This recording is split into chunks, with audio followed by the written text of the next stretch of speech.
Tidak ada keluh kesah berkepanjangan, jernih, indah. Dia yakin Allah sudah berjanji, la yukallifullahu nafsan illa wus'aha. Allah tidak akan membebani seseorang kecuali sesuai dengan kesanggupannya. Pasti semua yang menimpa sudah diukur oleh Allah. Maha suci Allah dari perbuatan zalim kepada hamba-hambanya. Dan dia sangat yakin hujan pasti berhenti, badai pasti berlalu, malam pasti berganti menjadi siang. Tidak ada satupun ujian yang menimpa kecuali pasti akan berakhir. Dia tidak robah bagai intan, tetap kemilau walau dihantam dengan apapun jua. Saudara-saudara sekalian, luar biasa orang yang memiliki hati bersih. Nikmat datang, dia tambah nikmat. Musibah datang, tidak berkurang kenikmatannya. Karena dia bisa menyelami sesuatu yang lebih dalam di balik musibah yang menimpa dirinya. Begitupun ketika ikhtiar. Dahsyat sekali. Orang-orang yang memiliki hati bersih, dia merasakan lezat bersimbah peluk, berkuah keringat dalam ikhtiar hidup ini. Dia yakin bahwa ikhtiar kerja keras adalah amal soleh. Otak diputar 100%, tubuh dikerjakan 100%. Tapi subhanallah, kolbunya ini tidak pernah menderita karena dia kolbu yakin kepada jaminan Allah. Tidak akan tertukar apa yang ditetapkan Allah kepada kita. Lalu jamaatil jin wal ins, walau gabung jin dan manusia akan menghalangi rezeki kita, tidak akan terhalang tanpa izin Allah. Walau sejuta jin dan manusia bergabung akan mencelakakan kita, ma'asaba min musibatin illa biiznillah. Tidak akan pernah menimpa musibah tanpa izin Allah. Oleh karena itu orang-orang yang memiliki hati bersih, dia ikhtiar semangat, tapi hatinya tidak pernah sengsara oleh ikhtiarnya, karena hatinya yakin Allah tidak mungkin lalai kepada hamba-hambanya. Tubuh 100% ikhtiar, hati 100% tawakal, otak 100% diasah untuk menuntut seperti sunatullah. Sibuknya dunia tidak membuat hatinya resah, yakinnya kepada Allah tidak pernah menghambat ikhtiarnya. Tidak ada tidak jujur, tidak ada licik, tidak ada jahat, tidak ada zalim, tidak ada. Karena orang-orang yang mengenal Allah yakin, licik tidak licik tetap Allah yang memberi rezeki. Maling tidak maling tetap Allah yang memberi rezeki. Untuk apa kita cari rezeki dengan cara yang licik? Padahal satu-satunya pemberi rezeki adalah Allah yang maha kaya, yang tidak akan pernah berkurang kekayaannya. Tidak ada licik, tidak ada tidak jujur. Itu adalah milik orang-orang yang qalbun mayyit, orang yang hatinya mati. Orang yang hatinya bersih di dunia tampak indah, apapun yang terjadi indah.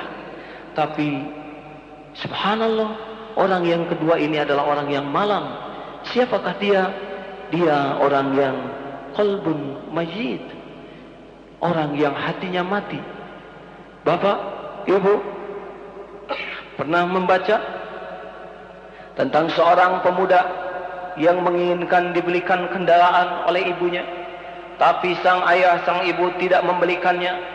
Tiba-tiba diambil sebilah sangkur, dijambak rambut ibunya, disembelih leher ibu kandungnya sendiri.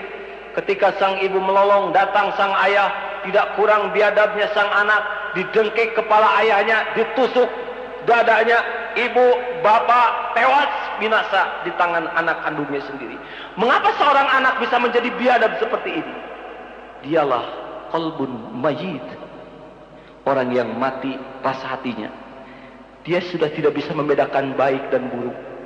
Yang dia kenal cuma satu, yaitu memuaskan hawa nafsu. Tidak hanya dia, banyak kita saksikan. Ada seorang ayah kandung yang menodai anak kandungnya sendiri yang masih di bawah umur. Dia qalbun mayyit. Banyak kita dengar Serbia begitu biadab, atau di mana orang-orang yang begitu tidak punya nurani. Atau tidak kalah bedanya dengan orang-orang atau pengusaha-pengusaha yang sudah dititipi dunia oleh Allah, tapi dia terus memeras keringat karyawannya sampai habis, padahal dia bergelimang harta. Dia menikmati di atas kesengsaraan orang lain. Dia qalbun mayyit, orang yang sudah mati hatinya. Atau tidak jarang orang yang dititipi pangkat, kekuasaan, kedudukan oleh Allah, kemudian dengan kedudukannya dia zalim kepada yang lemah, dia aniaya kepada orang yang tiada daya. Setinggi sehebat apapun pangkat, dia qalbun mayyit, orang yang mati hatinya. Ma'udzubillahi min zalik. Di dunia saja orang-orang melihatnya menjadi jijik. Insyaallah di akhirat nanti kalau dia tidak taubat dan tidak merubah diri, dia santapan jahanam. Dialah orang yang paling akan merasakan betapa kekejian yang dia buat tidak akan kemana-mana kecuali pasti kepada dirinya sendiri.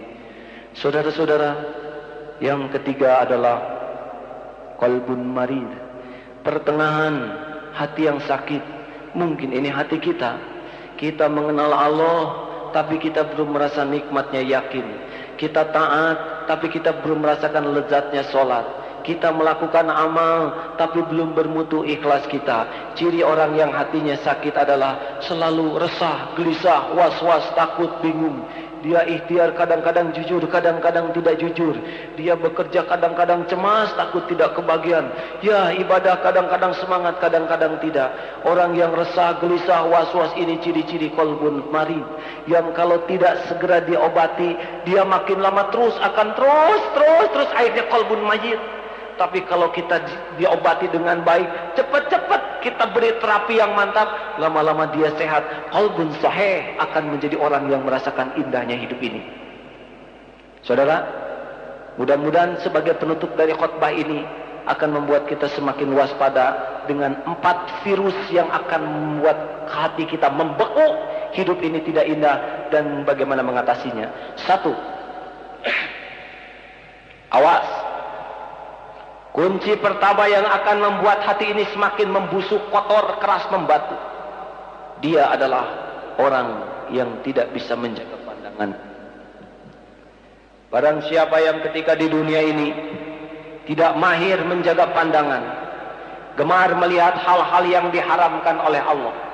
Umar bin Khattab pernah berkata, lebih baik aku berjalan di belakang singa daripada aku berjalan di belakang wanita.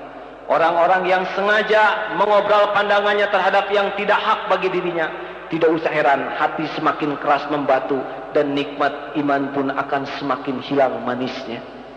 Tidak hanya terhadap lawan jenis. Orang-orang yang matanya selalu melihat dunia ini, melihat sesuatu yang tidak dia miliki, melihat mobil yang lebih bagus, melihat rumah yang lebih bagus, hatinya terus akan bergolak memikirkan apa yang tidak dia miliki daripada menikmati apa yang dia miliki. Maka kunci bagi orang memiliki hati yang bersih, tundukkan pandangan. Subhanallah, tundukkan pandangan. Lihat lawan jenis, lihat yang bukan muhrim, tundukkan, karena berawalnya maksiat dari pandangan. Kalau melihat dunia, jangan lihat ke atas, capek, tidak akan kemana-mana rezeki kita.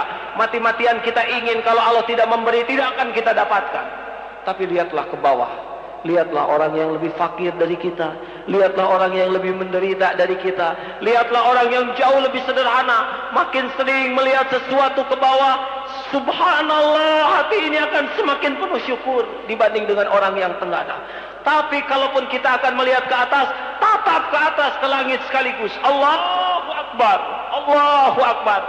Dialah penguasa alam semesta, Allah yang maha kaya. Kalau mau lihat, lihatlah kekuasaan Allah. Dia tidak akan berkurang kekayaannya kalaupun kita minta sampai akhir hayat. Orang yang setengah hanya melihat ke atas kedudukan dunia, hatinya akan cepat kotor dan hancur. Tapi kalau tunduk melihat dunia, tenggadah melihat keagungan kebesaran Allah, dialah akan menjadi orang yang hatinya bersih. Buya Hamka pernah berkata begini, mengapa manusia bersikap bodoh?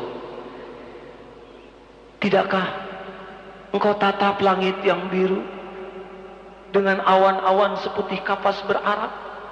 Atau engkau tatap lereng bukit menghijau yang begitu indah? Atau engkau turuni sehingga engkau dapatkan air mengalir yang bening? Atau engkau bangun pada malam hari, engkau saksikan bintang-bintang bertaburan di langit, atau bulan yang tidak pernah orang bosan menatapnya? Atau engkau dengarkan suara cengkrik dan katak saling bersautan?